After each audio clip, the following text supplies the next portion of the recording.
خلک تپوس کیږي څه وظیفه کول پکار دي د اولاد دپاره په قرآن پاک کې په خپله باندې وظیفه راغلې ده چې د کوم انسان اولاد نه کېږي که نارینه وي او که زنانه وي دا دعا ویلی شي د سوره فرقان 4 نمبر آیات دی 19 پاره کې او هغه دا آیات دی ربنا هب لنا من ازواجنا وذرياتنا قرة اعین وجعلنا للمتقین اماما خدایا پاک مال داسې بیبي او داسې اولاد راکړي چې زما د سترګو یخوالی وي ښکلې دعا ده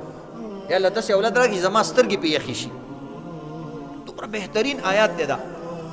او ډېر ښکلی دی نو انشاءالله الله به دله اولاد هم درکوي او داسې اولاد به درکوي چې ستا به پې سترګې یخې شي نو که تا ته لور پکار وي بعض وکې د سړي هلکان وي جینۍ پکار وي هغې باندې سترګې یخېږي نو جینۍ به درکړي او کله جینکۍ ډېرې وي نو هلک غواړي نو په هغې به د الله سترګې یخې کړي هر مونځ نه بعد وزل دا وایم نو دا قرآنی دعا ده عزتمندو دعا کول وظیفې معنا دعا الله ته دعا نو دا دعا قرآن پاک کې ذکر شوې ده چې کوم انسان دا نشي ویلی نو یو بل د قرآن پاک آیات دی هغې کې دی ربي هب لي من لدنک ذریة طیبه انک سمیع الدعاء ای خدای پاک مال اولاد راکړي پاک اولاد ښکلی اولاد او ته دعا اورېدونکې یا کدام نشي ویلی بعضې خلکو قرآن نه ویلی آسان د الله نومونه دي الله وایي زما نومونه تاسو وایي په دې دعاګانې قبلوم لله اسماء الحسنى فادعوه بها د الله ښکلي نومونه دي په دې باندې دعا کوئ نو دو نمونه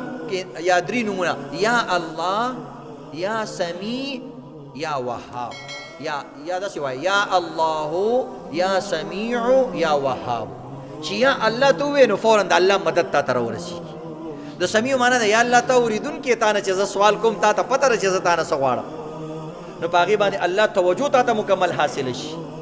او د وهاب معنا ده ورکوونکې ذاته او دا یهب لمن یشاء دا نوم د الله رب العزت په دغه آیاتونو د اولاد کې اکثر د دې صیغه ذکر شوې ده نو ځکه دې سره ډېر تعلق لري نو یا الله یا سمیع یا وهاب د هر مونځ نه بعد یو ویشت ځل یا یو څلوېښت ځل وایي مخکې وروستو د یو ځل درود شریف وایي ښځې نر ماشومان هر چا باندې دا وایي الله به دله نیک اولاد درکړي او الله به د سترګې په اولاد باندې یخې کړي واخر